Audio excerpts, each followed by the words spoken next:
새해 복 많이 받으세요. 우리 청년 여러분. 10분만 보는 교리 공부 지금 시작합니다.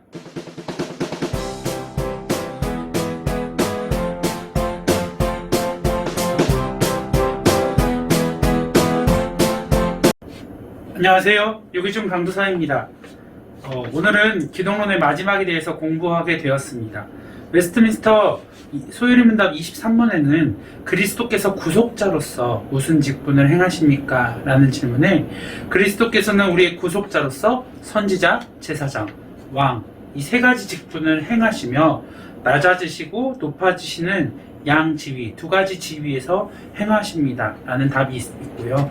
지난주에는 저희가 삼중직에 대해서 그 직분에 대해서 배웠다면 오늘은 어떤 지위에 계시는가, 어떤 상태에 계시는가에 대해서 함께 배워보도록 하겠습니다. 예수님의 지위는 낮아지시고 높아지신 지위, 낮아졌다 할 때 비하했다, 비하의 지위와 그리고 높아지는 승기의 지위로 나눠지게 됩니다. 이 두 가지를 우리가 함께 공부해 볼 텐데요.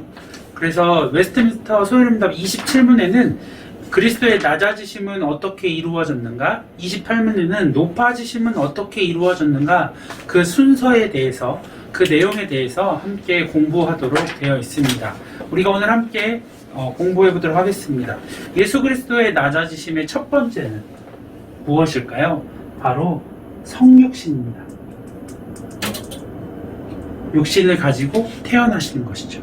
그러니까 신이 인간의 몸으로 오신 그 자체가 이미 낮아지신 그 자체이고요.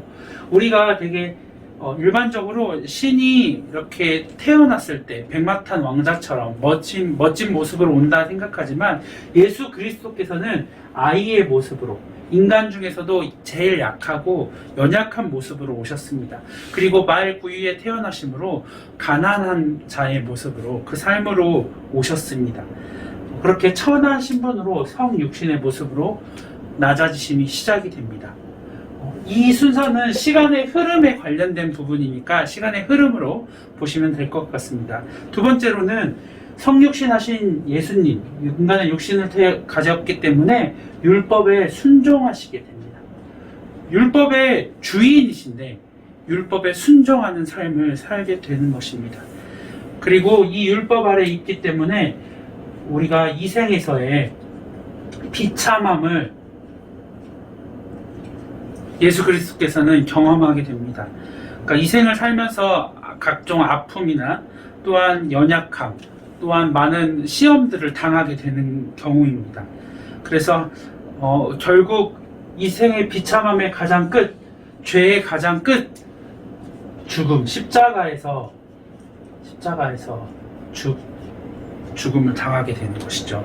그래서 이 네 번째 십자가의 죽음 당함으로 인해서 하나님과의 관계가 단절되는 가장 큰 아픔을 겪게 됩니다. 그리고 이 비하의 가장 마지막 단계 무엇이죠? 바로 죽음에 거하는 것입니다.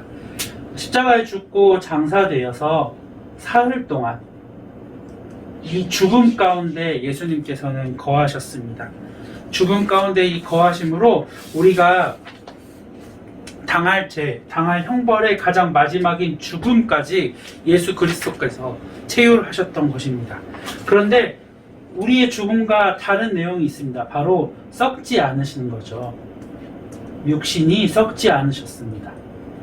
이것은 무엇이냐면 뒤에 올 그의 높아짐, 승기를 위한 준비였고 출발점이었다는 것입니다. 그렇다면 예수님의 높아지심은 어떻게 이루어졌을까요? 첫 번째는 사흘 만에 다시 부활하십니다. 이 부활에서 가장 중요한 건 썩지 않은 이 육신과 영이 다시 만나서 부활한다는 것입니다. 이것이 우리에게 왜 희망이고 우리에게 왜 즐거움이 되냐면 예수 그리스도는 부활의 첫 열매입니다. 그러니까 역사의 종말에 우리가 경험해야 될 그 모습을 미리 선취하신 것이죠. 그러니까 우리의 모습도 이 죽음 가운데서 육신이 다시 일어나 육신과 영이 다시 하나 되어서 부활체가 된다라는 그런 희망을 갖게 되는 것입니다. 두 번째로 하늘로 승천 올라가시게 됩니다. 이 사이에 40일이라는 시간 동안 무엇을 하시죠? 제자들을 가르치십니다. 그러니까 예수 그리스도께서 가르치신 선지자직을 진행하신 것이죠.